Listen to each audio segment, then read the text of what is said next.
Hello student, मैं विष्णु दिवाकर। इस video में हम बात करने वाले हैं, जैसे कि हमने लास्ट क्लास के अंदर डिसिप्लिन स्पेसिफिक कोर कोर्स समकालीन भारत में शिक्षा के यूनिट जो है हमने कंप्लीट की थी, जिसके अंदर आपका अध्याय 5 यानी कि जो लेसन नंबर 5 था आपका।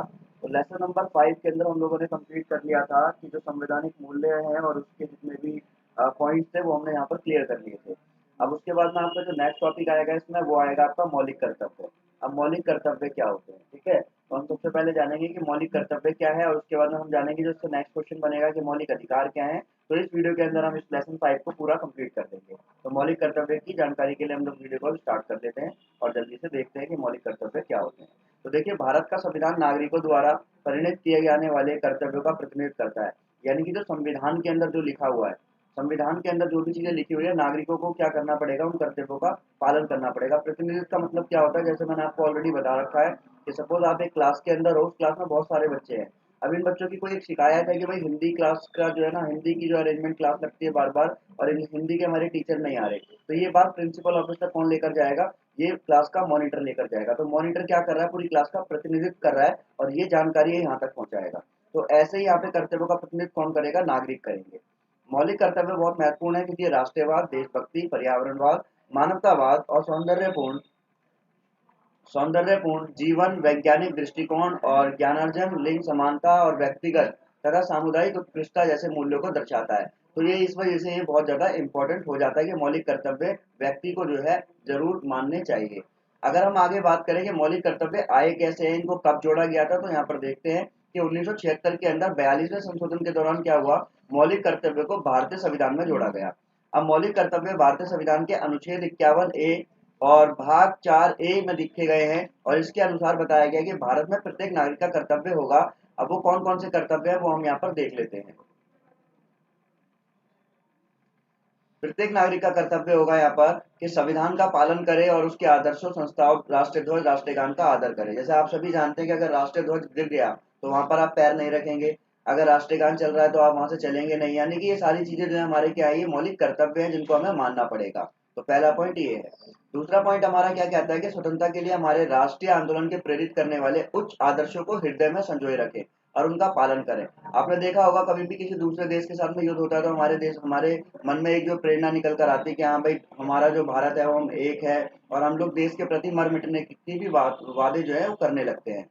तीसरा अगर हम बात करें यहाँ पर, तो तीसरा पॉइंट कहता है कि भारत की प्रभुता, एकता और अखंडता की रक्षा करें और उसे अक्षुण्ण रखें। यानी कि बताया गया है कि प्रभुत्ता का मतलब क्या है, प्रभुत्वता, एकता और अखंडता। प्रभुत्ता का मतलब है जैसे कि जो आजादी होती है आपकी, उस आजादी को बनाए रखें।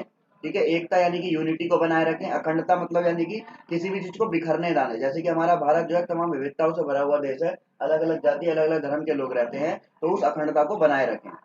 उसके बाद में बताया गया आवश्यक पड़ने पर देश की रक्षा करें। तो देश के लिए मर मिटने के लिए भी आप लोगों को जो है बिल्कुल तैयार रहना होगा। कि जब जैसे कि हमारे देश के अंदर 1999 में जब कारगिल युद्ध हुआ था, तो उस समय क्या हुआ, जब सैनिक कम पड़ गए थे तो देश के सभी नागरिकों को जो है बोला गया था कि वो सेना जो है सेना में जो है वो भर्ती हो सकते हैं। और उन लोगों ने अपनी स्वेच्छा से क्या करा, अपने कर्तव्यों का पालन किया और देश की रक्षा के लिए वो सेना में भर्ती हुए। उसके बाद अगर हम बात करें कि भारत के सभी वर्गों के लोगों में समरसता और समान भातृत्व की भावना का निर्माण करें। भातृत्व का मतलब क्या होता है, भाईचारा।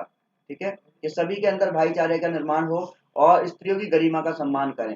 स्त्रियों की गरिमा का सम्मान यहाँ पर लिखा हुआ है, ठीक है, कि सम्मान किया जाना चाहिए। उसके बाद में अगर हम बात करें कि हमारी सामाजिक संस्कृति की गौरवशील परंपरा का महत्व समझें और उसका परीक्षण करें। परीक्षण का मतलब क्या होता है, उस चीज की खोज या फिर उस चीज के बारे में अच्छी चीजें से अच्छी तरीके से उसको समझें। उसके बाद में लास्ट है आपका कि पर्यावरण। अब जिसके अंतर्गत वन, झील, नदी, वन्य, ये सब चीजें इसके अंदर आती है और इनकी रक्षा और उनका संवर्धन करें और प्राणी मात्र के प्रति दया भाव रखें। ऐसा नहीं है कि आप लोग भारत के निवासी हैं तो सिर्फ आप जो है हर चीज पर सिर्फ आपकी हुकूमत होगी, ऐसा नहीं है। वो सबके लिए जो है बिल्कुल बराबर होगा। और इसमें आपको क्या देखना होगा, इसमें आपको प्रकृति से जुड़ी हुई सारी चीजों की आपको रक्षा करनी है, चाहे वो फिर झील है या फिर वो वन है या फिर नदी है या फिर वन्य जीव। और यहाँ तक कि आपको जहाँ रहने वाले जितने भी प्राणी हैं उनके प्रति भी दया भाव दिखाना होगा। ये आपके क्या आते हैं, मौलिक कर्तव्यों के अंदर आते हैं। उसके बाद अगर हम बात करें यहाँ पर, तो इसमें अभी दो तीन और चीजें हैं, जैसे कि आपका पॉइंट नंबर 8 जिसमें बताया गया वैज्ञानिक दृष्टिकोण, मानववाद, ज्ञानार्जन और सुधार की भावना का विकास करें।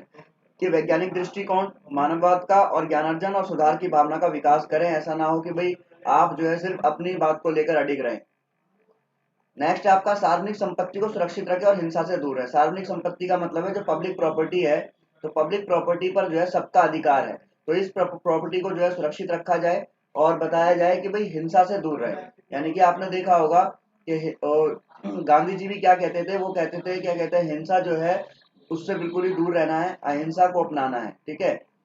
लास्ट है आपका व्यक्तिगत और सामूहिक गतिविधियों के सभी क्षेत्रों में उत्कर्ष की ओर बढ़ने को सतत प्रयास करें। सतत प्रयास का मतलब क्या होता है, सस्टेनेबल डेवलपमेंट, एक ऐसा विकास जिसके अंदर आज की जरूरत भी पूरी हो जाए और आने वाले भविष्य के लोगों के लिए वो चीजें भी जारी रहे। तो ये आपके इसके अंदर पॉइंट्स उसके अंदर बताया गया। सन 2002 में भारतीय संविधान के 86वें संशोधन के अंदर अनुच्छेद 51 एक खंड के में बताया गया था, एक मौलिक कर्तव्य स्थापित किया गया। वो कौन सा है कि यदि माता पिता संरक्षक हैं तो 6 वर्ष से 14 वर्ष तक की आयु के लिए, जैसे कि आपको पहले भी पता होगा कि 6 से लेकर 14 तक के सभी बच्चों को प्रतिपालने के लिए शिक्षा के अवसर प्रदान करें, यानी कि उनको राइट टू एजुकेशन है, यानी कि उनको शिक्षा का जन्मसिद्ध अधिकार है। इन कर्तव्यों के पीछे कोई कानूनी शक्ति नहीं है, फिर भी वे संविधान के अभिन्न अंग हैं। यानी कि ऐसा नहीं है कि आपको मजबूरन ये काम करने पड़ेंगे, बस ये है कि आप इन कर्तव्यों का पालन करते हैं, तो ये आपके ऊपर डिपेंड करता है। ये कर्तव्य नागरिकों पर शिक्षापद मूल्य और नैतिक प्रभाव को दर्शाते हैं। संविधान में मौलिक कर्तव्यों को सम्मिलित करना देश की प्रगति, शांति और समृद्धि को बढ़ावा देने के लिए किया गया है। यानी कि जो मौलिक कर्तव्य इसके अंदर ऐड किए गए हैं, तो मौलिक कर्तव्यों का जो पूरा का पूरा जो ऐड करने का जो वो है इसमें कॉन्सेप्ट, वो क्यों है कि देश की प्रगति हो सके, देश में शांति बन सके और देश को समृद्धि मिल सके। उसके बाद अगर हम बात करें यहाँ पर, तो नेक्स्ट टॉपिक आपका आता है कि शिक्षा के लिए संवैधानिक मूल्यों की प्रासंगिकता। अब शिक्षा के लिए संविधान के अंदर क्या चीज इसकी जरूरी है, तो संविधान के राष्ट्रीय और सामाजिक उद्देश्य शिक्षा द्वारा प्राप्त किए जा सकते हैं। अब संविधान और इसमें प्रतिस्थापित मूल्य जो है वो शिक्षा के उद्देश्य को निर्धारित करने का स्रोत है। भारतीय कल्याणकारी राज्य का उद्देश्य नागरिकों का विकास है। अब देखो राज्य की अगर हम बात करें तो राज्य का मतलब क्या है, देखो मैं आपको बता दूं कि अगर अंतरराष्ट्रीय स्तर पर हम बात करें तो किसी भी देश को हम राज्य बोल सकते हैं, किसी भी देश को हम राज्य के नाम से जान सकते हैं। पर अगर हम पूरे देश की बात करें, यानी कि सिंपल हम अपने भारत की बात करें, तो भारत के अंदर जितने भी छोटे छोटे जो होंगे उनको हम राज्य बोलेंगे। ठीक है। तो राज्य को हम देश भी बोल सकते हैं और छोटे छोटे राज्य भी हो सकते हैं। इसे शिक्षा द्वारा प्राप्त किया जा सकता है। संविधान की मूलभूत बातें सीखने और समझने के मूल्य बहुत महत्वपूर्ण है। विद्यार्थियों में मूल्यों को विकसित करने के लिए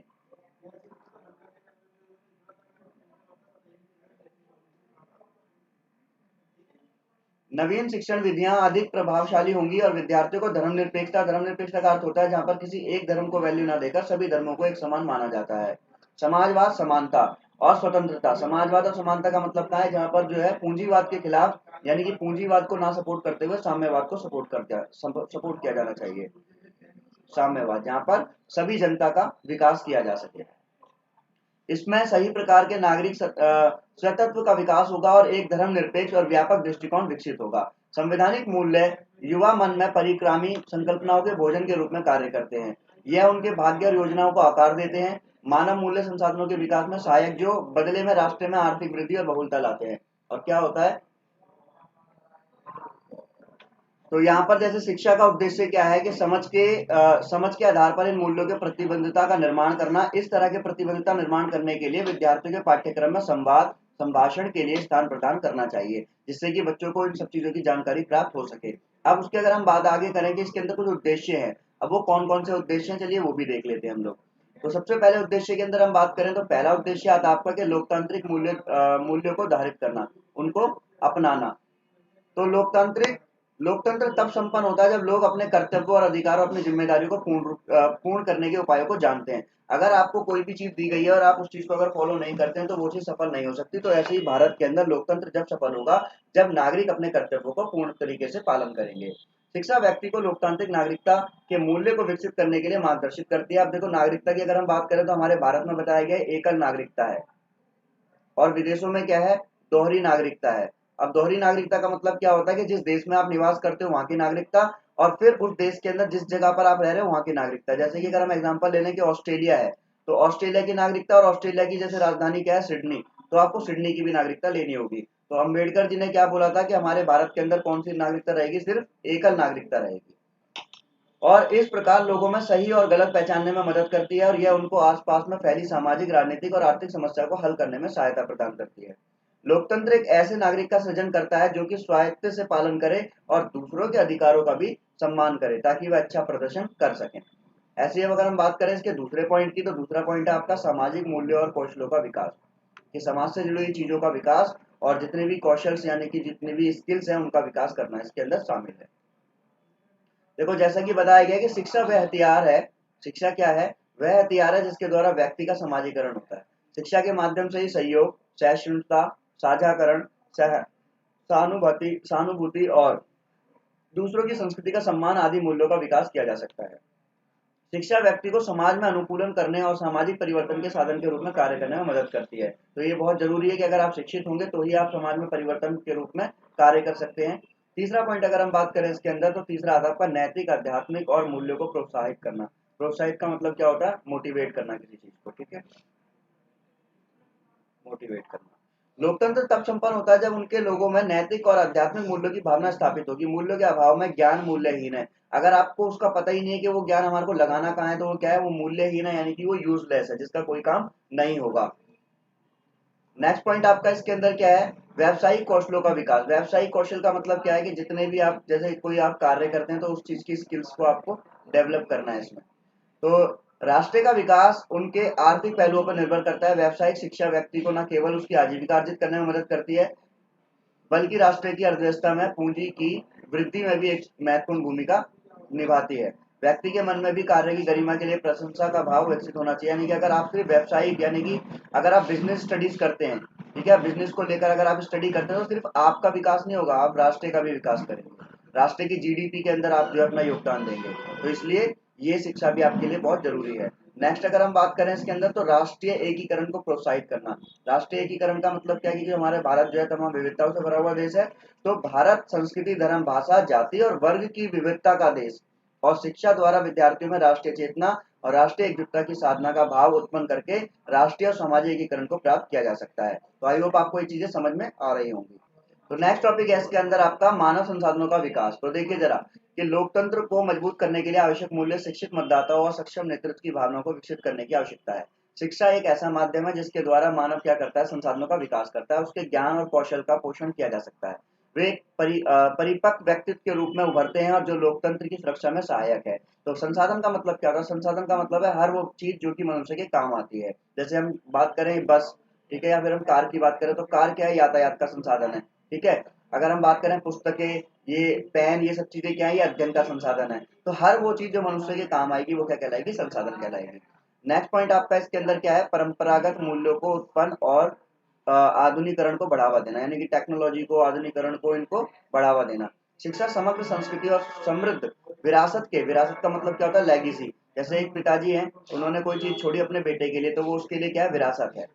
तो पारंपरिक मूल्यों को सिखाने का माध्यम है, भावी पीढ़ी में मूल्यों के प्रसार पर भी यह बल देता है।